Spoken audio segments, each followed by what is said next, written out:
vibeBooks presents Beauty of Form and Beauty of Mind. There was once a sculptor named Alfred, who, having won the large gold medal and obtained a traveling scholarship, went to Italy, and then came back to his native land. He was young at that time. Indeed, he is young still, although he is 10 years older than he was then. On his return, he went to visit one of the little towns in the island of Zealand. The whole town knew who the stranger was, and one of the richest men in the place gave a party in his honor, and all who were of any consequence, or who possessed some property, were invited. It was quite an event, and all the town knew of it, so that it was not necessary to announce it by beat of drum. Apprentice boys, children of the poor, and even the poor people themselves, stood before the house, watching the lighted windows. And the watchman might easily fancy he was giving a party also, there were so many people in the streets. There was quite an air of festivity about it, and the house was full of it, for Mr. Alfred, the sculptor, was there. He talked and told anecdotes, and everyone listened to him with pleasure, not unmingled with awe. But none felt so much respect for him as did the elderly widow of a naval officer. She seemed, so far as Mr. Alfred was concerned, to be like a piece of fresh blotting paper that absorbed all he said and asked for more. She was very appreciative, and incredibly ignorant, a kind of female Gaspar Hausa. "I should like to see Rome," she said. "It must be a lovely city, or so many foreigners would not be constantly arriving there. Now, do give me a description of Rome. How does the city look when you enter in at the gate?" "I cannot very well describe it," said the sculptor, "but you enter on a large open space, in the center of which stands an obelisk, which is 1,000 years old." "An organist!" exclaimed the lady, who had never heard the word obelisk. Several of the guests could scarcely forbear laughing, and the sculptor would have had some difficulty in keeping his countenance, but the smile on his lips faded away, for he caught sight of a pair of dark blue eyes close by the side of the inquisitive lady. They belonged to her daughter, and surely no one who had such a daughter could be silly. The mother was like a fountain of questions, and the daughter, who listened but never spoke, might have passed for the beautiful maid of the fountain. How charming she was! She was a study for the sculptor to contemplate, but not to converse with, for she did not speak, or, at least, very seldom. "Has the Pope a great family?" inquired the lady. The young man answered considerately, as if the question had been a different one. "No, he does not come from a great family." "That is not what I asked," persisted the widow. "I mean, has he a wife and children?" "The Pope is not allowed to marry," replied the gentleman. "I don't like that," was the lady's remark. She certainly might have asked more sensible questions, but if she had not been allowed to say just what she liked, would her daughter have been there, leaning so gracefully on her shoulder, and looking straight before her, with a smile that was almost mournful on her face? Mr. Alfred again spoke of Italy, and of the glorious colors in Italian scenery. The purple hills, the deep blue of the Mediterranean, the azure of southern skies, whose brightness and glory could only be surpassed in the north by the deep blue eyes of a maiden. And he said this with a peculiar intonation, but she who should have understood his meaning looked quite unconscious of it, which also was charming. "Beautiful Italy," sighed some of the guests. "Oh, to travel there!" exclaimed others. "Charming, charming," echoed from every voice. "I may perhaps win $100,000 in the lottery," said the naval officer's widow, "and if I do, we will travel, I and my daughter, and you, Mr. Alfred, must be our guide. We can all three travel together, with one or two more of our good friends." And she nodded in such a friendly way at the company, that each imagined himself to be the favored person who was to accompany them to Italy. "Yes, we must go," she continued, "but not to those parts where there are robbers. We will keep to Rome. In the public roads one is always safe." The daughter sighed very gently, and how much there may be in a sigh, or attributed to it. The young man attributed a great deal of meaning to this sigh. Those deep blue eyes, which had been lit up this evening in honor of him, must conceal treasures, treasures of heart and mind, richer than all the glories of Rome. And so when he left the party that night, he had lost it completely to the young lady. The house of the naval officer's widow was the one most constantly visited by Mr. Alfred, the sculptor. It was soon understood that his visits were not intended for that lady, though they were the persons who kept up the conversation. He came for the sake of the daughter. They called her Kayla. Her name was really Karen Malina, and these two names had been contracted into the one named Kayla. She was really beautiful, but some said she was rather dull, and slept late of a morning. She has been accustomed to that, her mother said. She is a beauty, and they are always easily tired. She does sleep rather late, but that makes her eyes so clear. What power seemed to lie in the depths of those dark eyes?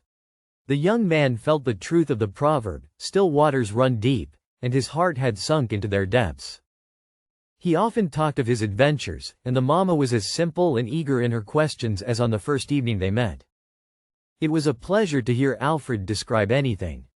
He showed them colored plates of Naples, and spoke of excursions to Mount Vesuvius and the eruptions of fire from it. The naval officer's widow had never heard of them before. "Good heavens!" she exclaimed. "So that is a burning mountain. But is it not very dangerous to the people who live near it?" "Whole cities have been destroyed," he replied, "for instance, Herculaneum and Pompeii." "Oh, the poor people. And you saw all that with your own eyes?"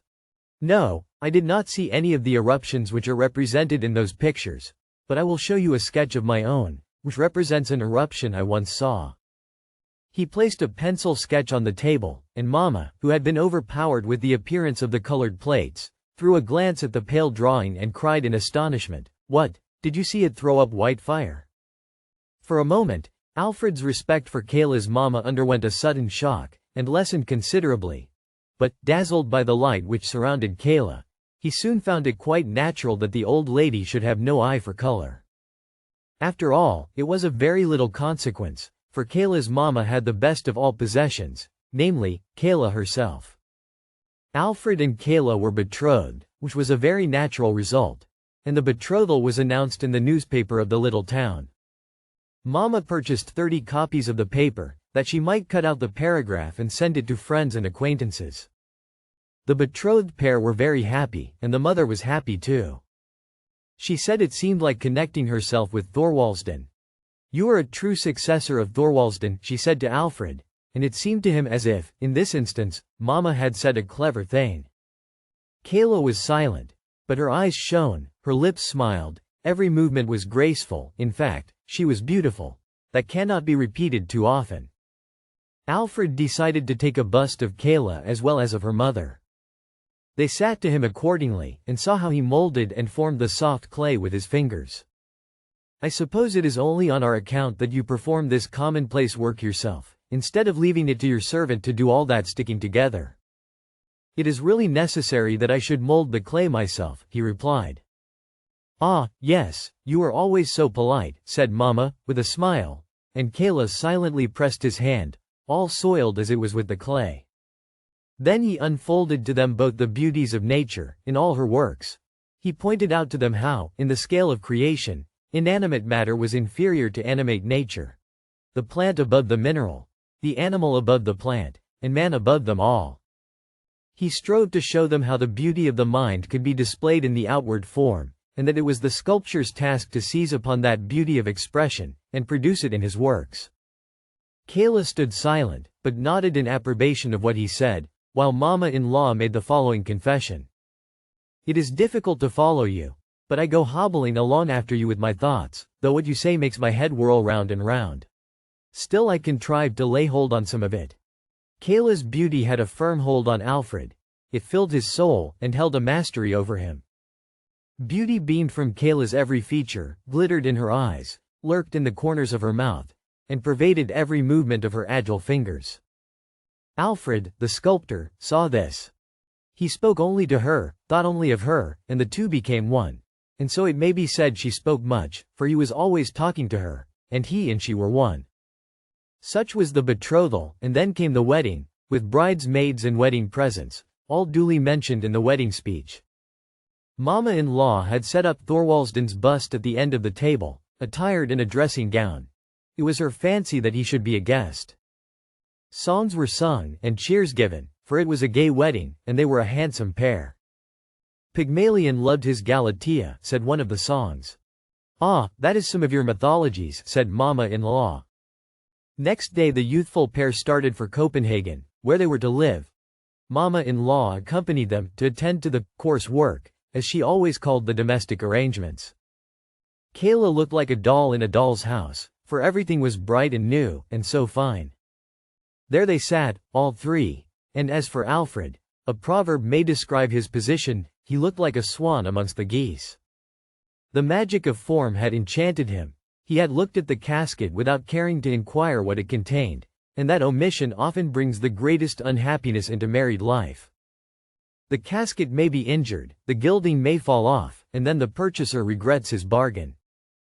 In a large party it is very disagreeable to find a button giving way, with no studs at hand to fall back upon. But it is worse still in a large company to be conscious that your wife and mother-in-law are talking nonsense, and that you cannot depend upon yourself to produce a little ready wit to carry off the stupidity of the whole affair. The young married pair often sat together hand in hand.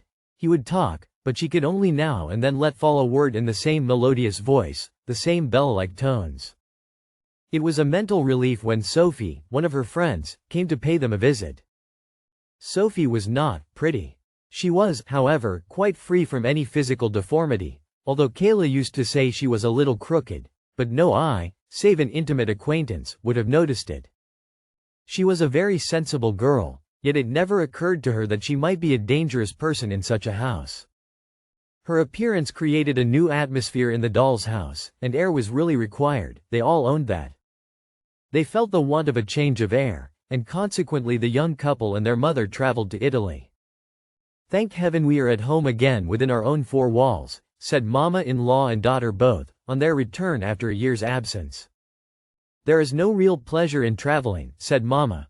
"To tell the truth, it's very wearisome. I beg pardon for saying so. I was soon very tired of it, although I had my children with me, and, besides, it's very expensive work traveling, very expensive. And all those galleries one is expected to see, and the quantity of things you are obliged to run after. It must be done, for very shame. You're sure to be asked when you come back if you have seen everything, and will most likely be told that you've omitted to see what was best worth seeing of all. I got tired at last of those endless Madonnas. I began to think I was turning into a Madonna myself." "And then the living, Mama," said Kayla. "Yes, indeed," she replied, "no such a thing as a respectable meat soup, their cookery is miserable stuff." The journey had also tired Kayla, but she was always fatigued, that was the worst of it. So they sent for Sophie, and she was taken into the house to reside with them, and her presence there was a great advantage. Mama-in-law acknowledged that Sophie was not only a clever housewife, but well informed and accomplished, though that could hardly be expected in a person of her limited means. She was also a generous-hearted, faithful girl. She showed that thoroughly while Kayla lay sick, fading away. When the casket is everything, the casket should be strong, or else all is over. And all was over with the casket, for Kayla died. She was beautiful, said her mother. She was quite different from the beauties they call antiques, for they are so damaged. A beauty ought to be perfect, and Kayla was a perfect beauty. Alfred wept, and Mama wept, and they both wore mourning. The black dress suited Mama very well, and she wore mourning the longest.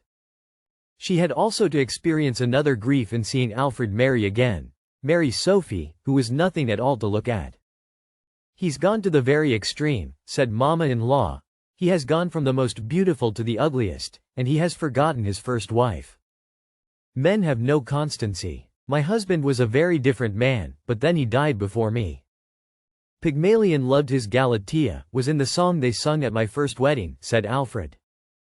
"I once fell in love with a beautiful statue, which awoke to life in my arms. But the kindred soul, which is a gift from heaven, the angel who can feel and sympathize with and elevate us, I have not found and won till now. You came, Sophie, not in the glory of outward beauty, though you were even fairer than is necessary. The chief thing still remains.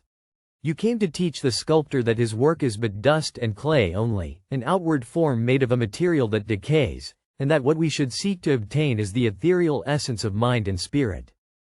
Poor Kayla, our life was but as a meeting by the wayside, in yonder world, where we shall know each other from a union of mind, we shall be but mere acquaintances." "That was not a loving speech," said Sophie, "nor spoken like a Christian. In a future state, where there is neither marrying nor giving in marriage, but where, as you say, Souls are attracted to each other by sympathy. There everything beautiful develops itself, and is raised to a higher state of existence. Her soul will acquire such completeness that it may harmonize with yours, even more than mine, and you will then once more utter your first rapturous exclamation of your love, beautiful, most beautiful. Thank you for tuning into vibeBooks. We hope you enjoyed this journey. Please consider liking, commenting, and subscribing to our channel. Check out our playlist or explore vibeBooks for more classic stories. Until next time, happy listening.